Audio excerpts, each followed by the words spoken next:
सकें। सादा जीवन उच्च विचार, लोगों को ये बता सकें कि साहब सादा जीवन जीने के पीछे का मूल भाव यह है कि भारत में एक औसत नागरिक स्तर के जीवन यापन के लिए, उसके जीवन निर्वाह के लिए जितनी सामग्री की, संसाधनों की, पैसे की आवश्यकता है, उतने में गुजारा करने का साहस हमारे अंदर होना चाहिए।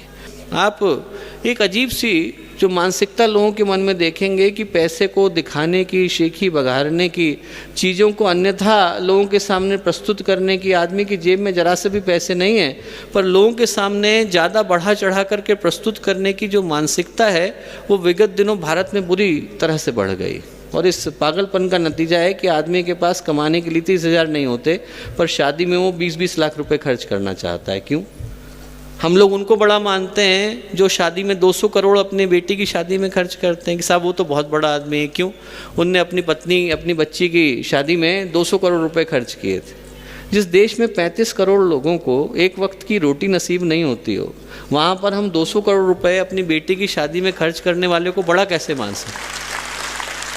दोस्तों, यहाँ पर व्यक्ति एक एक वक्त की रोटी के लिए तरस रहा है और ऐसे समय में लोगों को ये सोच बताने की आवश्यकता है जिसको गुरुदेव ने कहा सादा जीवन उच्च विचार, कि आदमी साधारण परिस्थितियों में रहे। इस देश के औसत नागरिक का गुजारा जितने संसाधनों में चल सकता है, जितने पैसे में चल सकता है, जितनी सामग्री में चल सकता है, उसमें चलाने का साहस हमारे अंदर होना चाहिए। इतना लोगों को बताने की आवश्यकता है। आप शांति कुंज में आइए, कई लोग आते हैं और पूछते हैं कि साहब शांति कुंज में एसी कमरे क्यों नहीं है, बाकी की व्यवस्था क्यों नहीं है। लोग गुरुदेव से भी पूछा करते थे। गुरुदेव कहते थे बेटा इसलिए नहीं है कि भारत की 80% आबादी के पास नहीं, 90% आबादी के पास नहीं। यहाँ पर हमने औसत भारतीय स्तर के जीवन यापन की व्यवस्था रखी। ऐसा नहीं कि गुरुदेव के लिए संभव नहीं था कि अमीर आश्रम बना देते। उनके आशीर्वाद से लोग रातों रात अमीर हो जाते थे। उनका एक आशीर्वाद बन जाता था तो लोगों को अमीर बनते देर नहीं लगती थी। तो फिर उनके लिए संभव नहीं था कि अरबपतियों खरबपतियों को इकट्ठा कर देते और लोग उनके पास जाते और उनके माध्यम से आश्रम की व्यवस्था को चलाते। आराम से संभव था, पर उसके बावजूद गुरुदेव भारत के अंतिम व्यक्ति तक पहुंचना चाहते थे। इसलिए एक साधारण व्यक्ति को जीवन यापन के लिए जितनी सामग्री की, संसाधनों की आवश्यकता है, उसकी अनुरूप शांति उनकी व्यवस्था को रखा गया। आपको मैं एक दो छोटे उदाहरण देना चाहता हूं दोस्तों। अपने यहाँ के बहुत वरिष्ठ कार्यकर्ता हैं और मिशन के बड़े समर्पित कार्यकर्ता हैं। नूवाल जी भाई साहब नागपुर के रहने वाले हैं। 1973-71 में जब वो पहली बार युग निर्माण विद्यालय जो अपना गायत्री तपोभूमि मथुरा में है, उसके पहले बैच के शिष्य भी रहे। वो वहाँ के पहले बैच से पढ़े भी, विद्यार्थी भी रहे। और जब वो शुरू के दिन में गुरुदेव के पास आए तो बिल्कुल साइकिल पर आए थे। गुरुदेव के चरण छुए, गुरुदेव से पूछा कि गुरुदेव मैं क्या करूं? तो गुरुदेव ने कहा बेटा तू डायनामाइट की फैक्ट्री खोल। उन्होंने कहा गुरुदेव मैंने तो कभी सुना भी नहीं था डायनामाइट, पहली बार सुन रहा हूँ। तो गुरुदेव बोले नहीं बेटा तू डायनामाइट की फैक्ट्री खोल। तो उन्होंने जा कर के पढ़ाई करी और धीरे धीरे करके अपनी कंपनी खोली। और कंपनी खोलने के बाद फर्म धीरे धीरे चली, स्लगिश चली। 1990 में परम पूज्य गुरुदेव के शरीर छोड़ने के बाद एकदम प्रगति हुई और देखते देखते आज उनकी जो कंपनी है, उनकी जो अपनी फर्म उनने इंडस्ट्री बना रखी है, वो करीब 6000 एकड़ में फैली हुई और उस पूरे के अंदर 10 से 12 हज़ार लोग काम करते हैं। भारत के सबसे बड़े प्राइवेट मैन्युफैक्चरर हैं वो एम्यूनिशंस को बनाने के। RDX प्राइवेट बनाने की जिम्मेवारी मात्र उनको मिली हुई है। भारत की जितनी मिसाइल्स हैं, आकाश है, अग्नि है, उन सब के कोन्स को, टॉप को वही बनाते हैं। भारत के बिल्कुल नंबर 1 पर है। और आप वहाँ पर जाएँ तो उनने अपना जो ऑफिस है उसमें गुरुदेव की खड़ाऊँ रख रखी है। बोलते मैं गुरुदेव का कार्य करता हूँ, यहाँ रह करके काम करता हूँ। तो दोस्तों, जिनके आशीर्वाद से लोग अरबपति बन जाते, उनके लिए संभव नहीं था। संभव था, पर गुरुदेव सोच देना चाहते थे कि इस देश को सादा जीवन के साथ उच्च विचार को लेकर के चलने की आवश्यकता है। जो एक अजीब सी मानसिकता लोगों के मन में पनप गई है, उसे लोगों को बदलने के लिए प्रेरित करने की आवश्यकता है। ये जो आप देखें, आदमी सड़क पर चलता है और वो व्यक्ति बहुत कम में गुजारा कर रहा है, पर उसे एकदम बगल में एक व्यक्ति दिखाई पड़ता है जो मर्सिडीज़ की गाड़ी में जा रहा है, उसने सूट पहन रखा है। अभी तुरंत उसके मन में भाव आ जाता है कि मुझे इसके जैसा बनने की आवश्यकता है। अब नीति है अनीति है, उसको नहीं लगेगा कि मुझे किस पथ का पालन करना है। उसको अपने बच्चों के अंदर भी भाव यही दिखाई पड़ेगा कि बच्चे यही चाहते हैं कि एंड्रॉयड फ़ोन आ जाए। उसको उनको देख करके भी ये लगेगा कि इसकी आवश्यकता है, और आदमी फिर न चाहते हुए भी अनीति के मार्ग पर चल पड़ता है। दोस्तों, ऐसे में एक अंदर गहरा भाव पैदा करने की आवश्यकता है कि साहब हमें सादा जीवन मिला है, उसमें कोई तकलीफ़ की बात नहीं। जब लाल बहादुर शास्त्री पहली बार रशिया दौरे पर गए, भारत के प्रधानमंत्री थे और रशिया के दौरे पर गए, तो वहाँ पर उनकी पत्नी जो थी बहुत संकोच में पड़ी, बोली मैं तो छोटे से गांव से आई हूँ और आप तो प्रधानमंत्री बन गए। बोले वहाँ पर लोग मुझसे प्रधानमंत्री की पत्नी समझकर न जाने क्या प्रश्न करेंगे, क्या उत्तर दूंगी मैं।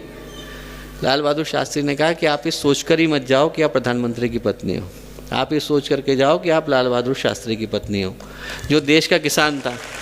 बोले आप ये सोच करके जाओ कि आप लाल बहादुर शास्त्री की पत्नी हो, आप अंदर यही सोच करके जा रहे हो और आप उस विषय पर उत्तर देना जिस विषय पर आपको लगे कि आपको उत्तर देने की आवश्यकता है। और पूरा का पूरा दौरा लाल बहादुर शास्त्री ने, बोले मैं तो घर में रह करके खाना बनाती हूँ, बाकी काम तो शास्त्री जी करते हैं। तो उनने खाने के ऊपर ही अपना पूरा का पूरा दौरा किया, उसी के ऊपर भाषण दिए और इतने लोगों के दिल जीत करके वहाँ से लौटी कि भारत और रशिया के संबंध आज भी लोग डिप्लोमेटिक दृष्टि से याद करते हैं। तो दोस्तों जो है उसमें गर्व करने की आवश्यकता है, जो हमें मिला हुआ है। और मैं इस बात को इस दृष्टि से कह रहा हूँ कि दिल्ली जैसे परिवेश में यदि आप देखें तो यहाँ पर आदमी न चाहते हुए भी इस भागदौड़ का हिस्सा हो जाता है। वो नहीं चाहता पर उसे लगता है कि आज हमारे पास गाड़ी है, आज हम मारुति लेकर के चल रहे हैं, कल हमें हुंडई लेने की आवश्यकता है, हुंडई ले लिए, कल हमको जो है ये लेने की आवश्यकता है, वो ले लिया, अब हमें मर्सिडीज़, अब हमें BMW लेने की आवश्यकता है। जीवन का उद्देश्य नहीं था, हम लोग ये करने के लिए यहाँ आए नहीं थे। इसको करने से मन में शांति भी नहीं मिलती। ऐसा नहीं है कि इस भाग दौड़ में चले जाने से आदमी को शांति मिल जाती है, ऐसा भी नहीं। वो आप लोग जाएं भारत में तो गली में जब जाते हैं तो कुत्ते भागते हैं जो सड़क पर होते हैं। तो गुरुदेव ने एक बार उनको देखा तो गुरुदेव बोले कि भाग रहा है वो तो ठीक है, गाड़ी को पकड़ लेगा तो करेगा क्या? पकड़ लेगा, गाड़ी के पीछे पीछे भाग रहा है तो पकड़ लेगा तो करेगा क्या? वैसे आदमी भागा चला जा रहा है, उसको मिल जाता है तो उसकी व्यर्थता हो जाती है। आज चीज़ें हैं, हम लोग भागे चले जा रहे हैं, हमें लगता है ये मिल जाए, वो मिल जाए, गाड़ी मिल जाए, पैसा मिल जाए, प्रतिष्ठा मिल जाए, और एक दिन वो मिल भी जाता है तो मिलने के बाद उससे कोई जीवन में चैन नहीं आता। ऐसा नहीं है कि उसको पा लेने के बाद मन में शांति आ जाती है। मन में यदि असंतोष है, मन के अंदर रिक्तता है, तो रिक्तता पहले की तुलना में और ज़्यादा महसूस होती है। आदमी राजा बन जाता है पर यदि मन के अंदर असंतोष है तो आदमी को वो असंतोष और ज़्यादा खलता है। दुर्योधन को पूरे भारत का राजा बना दिया गया और बनने के बावजूद जब एक सुई के बराबर जमीन देने की बात आई तो उसके दिल में खोट आ गया। उसने कहा कि साहब 13 वर्ष तो हो गए थे अज्ञातवास के, और अज्ञातवास के 13 वर्ष हो जाने के बाद पांडवों को दे देना था। मना कर दिया, उसने कहा नहीं दूंगा। विदुर गए समझाने के लिए, उन्होंने कहा भाई आधा राज्य दे दे, उन्होंने कहा आधा भी नहीं दूंगा। भगवान कृष्ण गए, भगवान कृष्ण ने कहा तू 5 गाँव दे दे भाई, नियमानुसार पूरा राज्य देना था, दे नहीं रहा है, आधा देना था वो भी नहीं दे रहा है, तो 5 गांव दे दे। वो बोला सूच्यग्रम नहीं व दास्यामी बिना युद्धे नहीं कैशवा, सुई की नोक के बराबर जमीन भी बिना लड़े नहीं दूंगा। तो आदमी पैसे हो जाने से उसके मन में संतोष नहीं आता। दोस्तों आदमी को ये बताने की आवश्यकता है कि ये जीवन जो हमें मिला हुआ है धरोहर के रूप में मिला हुआ है, इसको हम लोग जितने अच्छे तरीके से जी सकते हैं। शरीर में तो बेड एंड ब्रेकफास्ट है, आज हैं हम लोग कल नहीं। थोड़े दिन के लिए भगवान ने होटल दे दिया है, इसमें जब चेकआउट का टाइम हो जाएगा तो जाना पड़ेगा। ऐसा है नहीं कि उसके बाद आदमी रुक जाए। वो एक छोटी सी कथा है राजा जीम केतु की।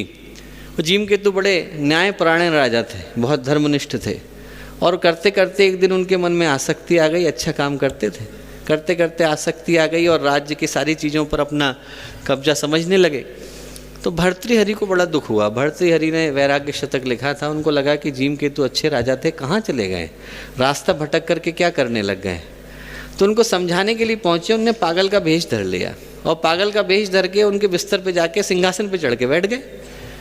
तो राजा आए, राजा को बड़ा गुस्सा आया। उन्होंने कहा कौन पागल मेरे सिंहासन पर बैठ गया है। बड़े ज़ोर से उसको गुस्से में देखा। उन्होंने कहा नीचे उतर पागल। तो उन्होंने कहा कि अरे भैया गुस्सा क्यों होते हो, धर्मशाला है, तुम भी बैठ जाओ यार। तो उन्होंने कहा धर्मशाला कैसे हो गई।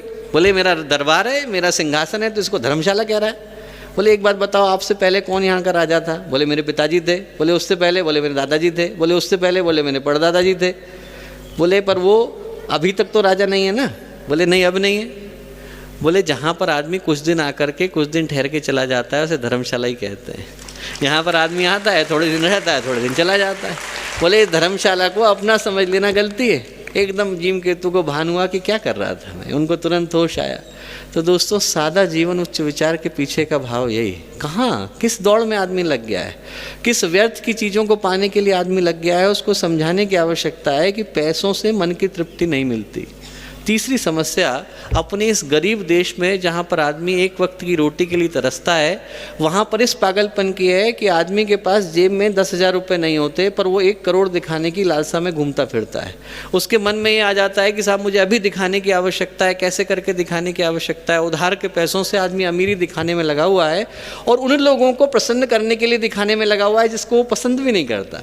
ऐसा नहीं है कि उन लोगों के साथ उसके संबंध अच्छे हैं, वो सामने वाले ने चूंकि खरीदी है इसलिए हमें भी खरीदने की आवश्यकता है। हम लोग बाकी की जिन परंपराओं को लेकर के निकलते हैं उसके साथ एक छोटी सी इस सोच को भी लेकर के निकलें कि हम लोगों को गुरुदेव के मूलभूत विचारों से परिचित करा सकें। सादा जीवन उच्च विचार, लोगों को ये बता सकें कि साहब सादा जीवन जीने के पीछे का मूल भाव यह है कि भारत में एक औसत नागरिक स्तर के जीवन यापन के लिए, उसके जीवन निर्वाह के लिए जितनी सामग्री की, संसाधनों की, पैसे की आवश्यकता है उतने में गुजारा करने का साहस हमारे अंदर होना चाहिए।